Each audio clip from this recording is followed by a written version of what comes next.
Welcome to Mining the Media, providing nuggets of news and cutting-edge questions and answers, minus the political blather. Here are your hosts, G.K. Allen and Dave Jeffers. Welcome to Mining the Media with G.K. Allen and Dave Jeffers, your co-hosts. And we're very excited to bring not only someone who is incredibly interesting and a visionary and just all over the place in the entrepreneur world, but he's also a very close friend to both of us, has been instrumental in our careers over the years. Dr. Rod Martin, Brother Rod D. Martin, is an investor, director, or officer in numerous ventures specializing in the internet and biotech spaces. He is especially noted for his role as a member of the pre-IPO startup team at PayPal, a Silicon Valley legend, which amassed more than 25 million users in just over 2 years, was the first .com to successfully transition its user base to a paying status through the use of the freemium model, spawned companies like YouTube, LinkedIn, Facebook, Yelp, Yammer, Planetary, Tesla, and SpaceX, and is worth over $100 billion today. And this is his website, martinorganization.com. It is a beautiful website, but it's also got a ton of great information. There's his better half, Miss Sherry, who we may have to get her on one of these days because she is absolutely an interesting person with a great story. But make sure you visit Rod's website, martinorganization.com. And without further ado, Brother Rod, how are you doing? Doing well. Thank you. Good to be here. GK. Well, Rod, it's been a while since you and I spoke. It's nice reconnecting. When I went to your site, there was something that really caught my fancy.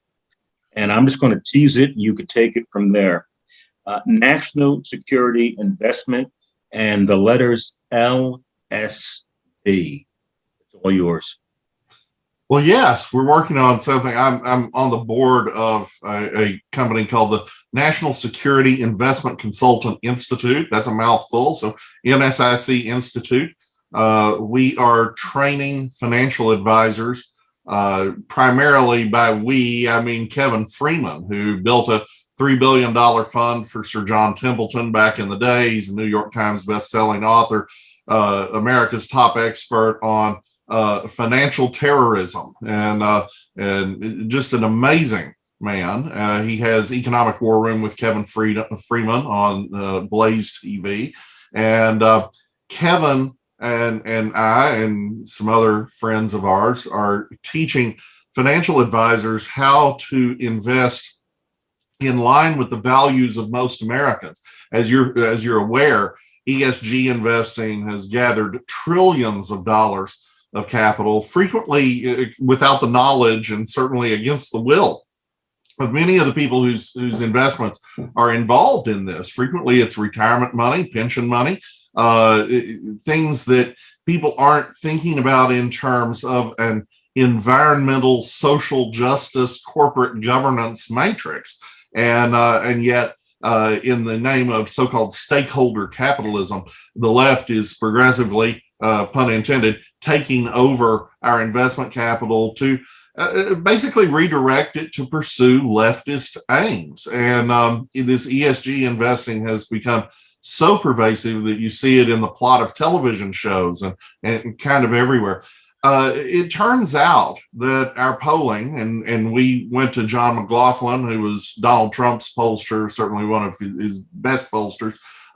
John McLaughlin did a poll for us that demonstrated that the vast majority of Americans, first of all, don't know anything about that. And second, that's not where their heart is. That's not how they want their money invested. ESG investing, first of all, neglects the idea of a shareholder return. They are all about so-called stakeholder returns, which sounds really nice until you realize that grandma down in Sarasota in the nursing home is counting on a dividend to be able to pay her monthly rent. And so these returns matter, but also, and I'm sorry, Dave, let me just finish the thought. Okay. Also, what we found in that polling was that most Americans, if their money is going to have any purpose other than making them money, they would prefer for it to advance the ideas of liberty, national security, and Christian values. And so NSIC Institute teaches investment advisors in how to pursue an LSV approach as opposed to an ESG approach. And we're about to announce a big partnership with a giant university, and we're going to be training 10,000 investors over the next 5 years. Well, I just wanted that was LSV, not LSD. LSV. I just wanted you to define for our listeners what ESG and LSV are, because some of them are not as savvy. No, this is like so many things the left does, just completely hidden in plain sight. They're doing it, they're talking about it, but they know that people aren't paying attention. So ESG investing is investing according to an environmentalist, social justice, corporate governance approach. And by corporate governance, of course, they mean they intend to take over these companies at the shareholder meeting and board of directors level, which is what you just saw with Coca-Cola, telling its employees they have to be less white, and pulling out of Major League Baseball, pulling out of Atlanta because ironically, because Georgia passes an election reform law that is less stringent than Joe Biden's Delaware. But hey, we can't have that because we just had so much success in the election in November, and we can't have Republicans doing anything to reform. And so we see this at the corporate level increasingly. Large corporations under the influence of these ESG activists using their corporate resources, which is another way of saying your retirement savings, your investments, to promote their political agenda, regardless of your will or the will of the vast majority of Americans, and certainly the will of the investors. That's ESG. And LSV, liberty, security, values, is the opposite approach, starting with the fact that you have the liberty to actually get a good shareholder return. You didn't invest that money for somebody's political agenda. You invested it to make money. That's why you didn't give it to a charity or to a political candidate. You actually want a good return in your retirement or wherever. So that kind of liberty, but also investing that advances an agenda that is consistent with where most Americans are, one that doesn't support the resegregation of college campuses and the cracking down on free speech by Facebook and all these different things, but actual liberty, the national security of the United States, not some big sellout to companies that want to do business in Xinjiang while the Chinese Communist Party murders a million Muslims there, or shuts down churches across the country, and of course Christian values. I think I can demonstrate from polling that most Americans actually do think there's a difference between a boy and a girl, and actually do believe that what's being done in our schools, actually Washington State just mandated the teaching of critical race theory and intersectionality in the public schools. Most Americans think that's not just wrong, it's crazy.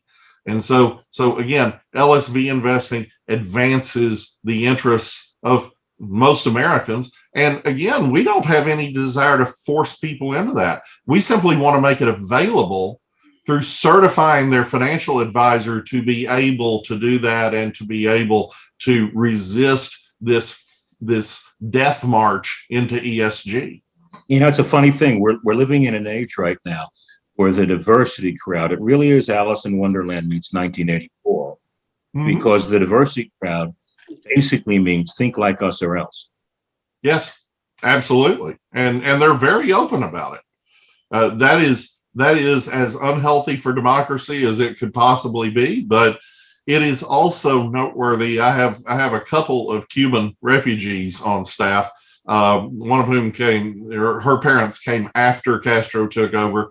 The other one came over having been born in Cuba and came over himself. And they point out to me routinely that every single thing that AOC and the Democratic Party is saying right now is word for word verbatim what Castro said when taking power in Cuba, what Chavez said when taking power in Venezuela, They're not hiding it.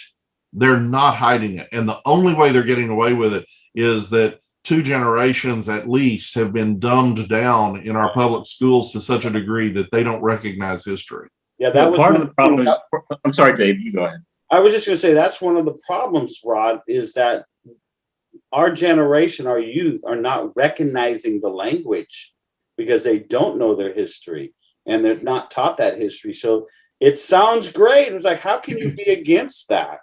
So, yeah, that's a big thing. Go ahead, GK. I just want to make that point.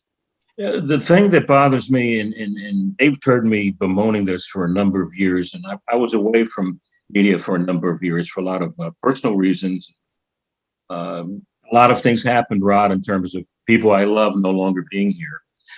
But the fact is that if I have a gripe against my side of the political and cultural aisle, is the fact that, unlike yourself, by and large, an awful lot of conservatives who could invest in the parent company of an NBC and own enough stock to shake things up at a stockholders meeting, a lot of conservatives with money complain about the media, but when it's time to ante up and open their wallets, moths come out. I think we've had a certain degree of hypocrisy. They almost complain about the media all the time, but don't realize we can change it by creating new media, alternative media, but also by having some ownership in the parent companies of the mainstream media. If you show up at a stockholders meeting and you got 4% of something big, you got 4% of something big. Well, you really do. And honestly, you don't even have to have that much money. If you buy a single share of Coca-Cola, you have the right to show up at the shareholder meeting and rabble rouse all you want. Show up and introduce a motion, make a speech, whatever seems good and right.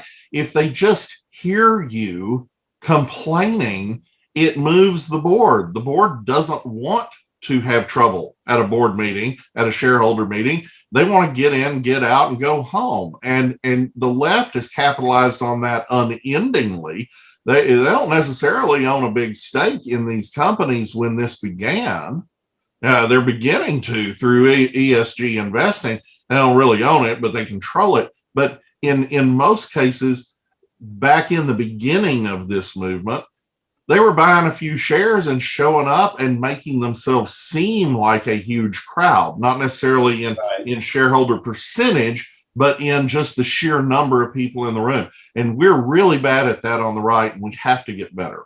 Well, you know what? That has started to happen now at the school board meetings. It actually happened up here in Santa Rosa County, school board meeting last week.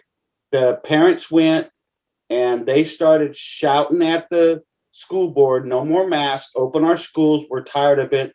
The school board got angry, said, you all are being obnoxious, you're being rude. And they said, yes, we are, but you have moved us to this point. And so the school board finally gave in and gave the parents their wish, because those are elected officials. And there was, I can't remember if it was in Kentucky or somewhere else, it could have even been in California, another school board they had a meeting. The parents almost rioted. The school board immediately resigned. Then the parents immediately reelected a school board and changed the rules overnight. And then as one person on, it's actually the editor for Steve Day's show, Todd Erzin, reminded them, okay, this is a good first step, but don't allow the curriculum to go to critical race theory, intersectionality, and all that other stuff. You got rid of the school board that's woke, but don't allow wokeism come into it. So you're right. It get involved, shake the rattle. If you have to be rude because they won't recognize you or they're just going to ignore you, then you have to be rude. And that is the next problem. Conservatives will sometimes rouse themselves out of their slumber and win a battle. And then they think, oh, well, it's done. Let's go home. And the left never does that. The left is always there to get everything it can get today and then come back for everything it can get tomorrow and continue to the death. We want to go home and live our lives. And you know what? I get that. I completely understand that. Not everybody is called to be a professional revolutionary and pamphleteer. I understand. But everybody in America gets the birthright of freedom, and eternal vigilance is the cost of liberty.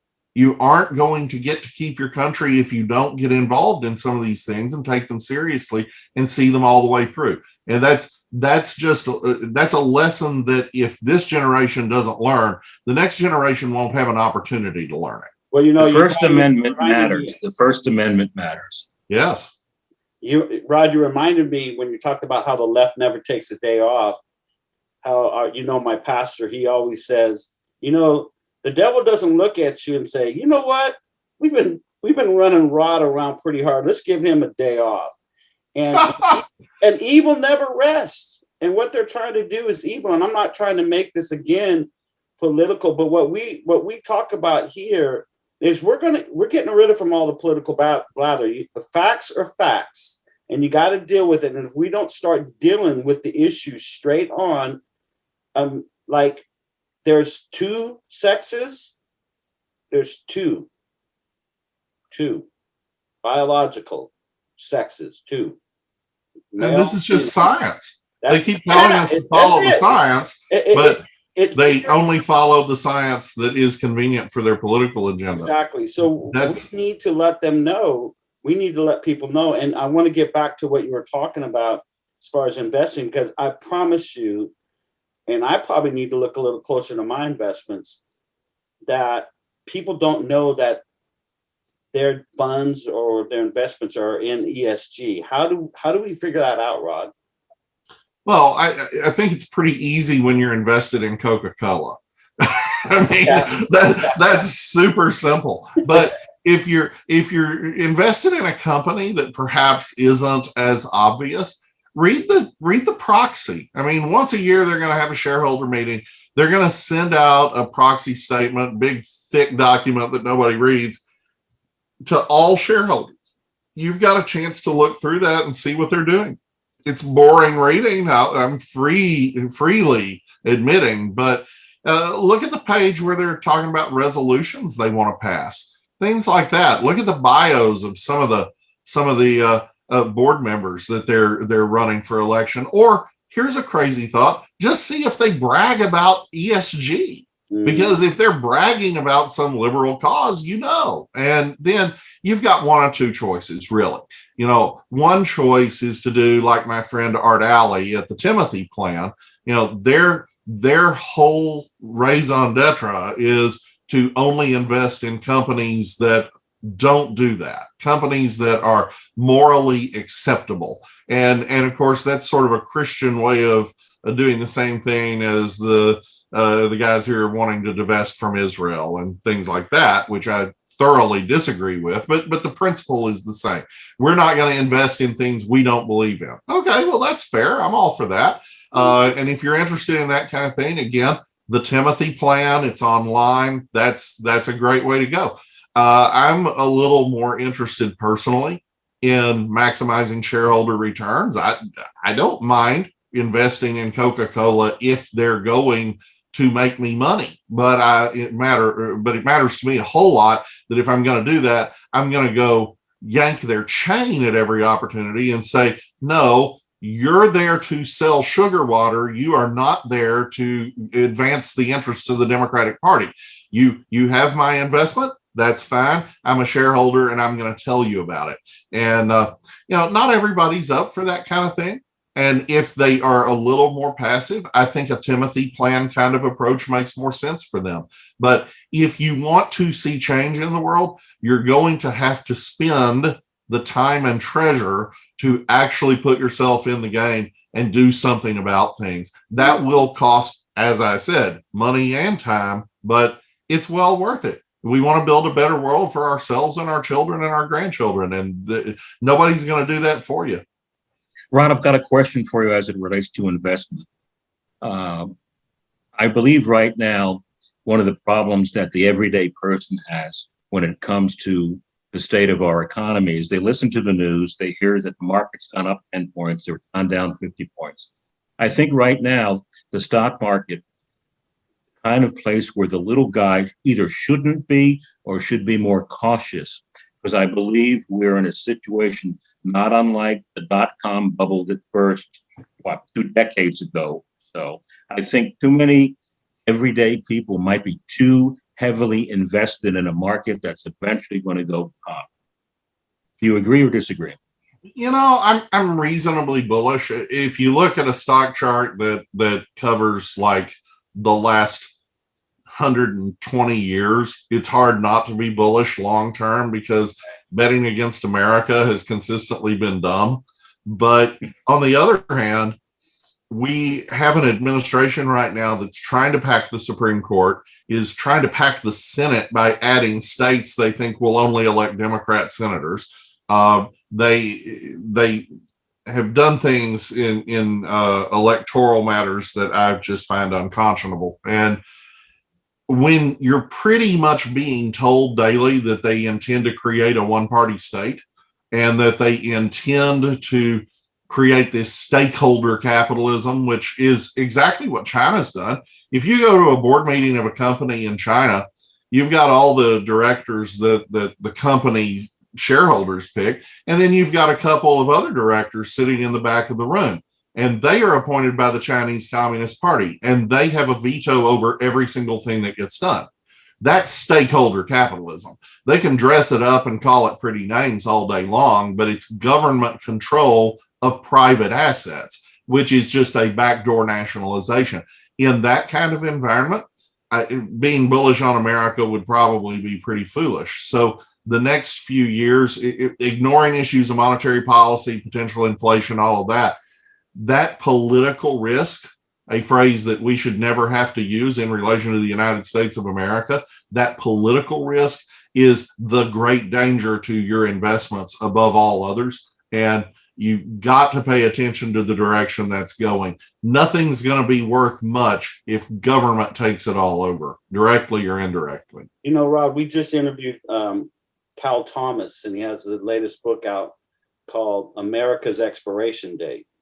And he talks about how all the great empires, somewhere around 250 years, they end up disappearing, imploding. And almost all of them followed the model or the track that we're on right now.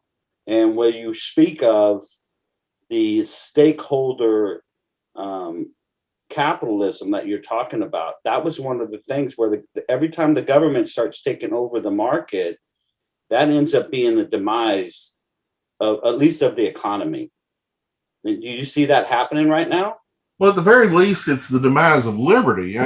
Take Rome, because everybody says, oh, the Roman Empire fell in such and such a time. Well, but did it really? I mean, the Roman Empire lasted, depending on how you want to count it, until within a generation of Columbus. Constantinople didn't fall until 1453. But was it the Roman Republic? Well, gosh, no. That died before Jesus was born.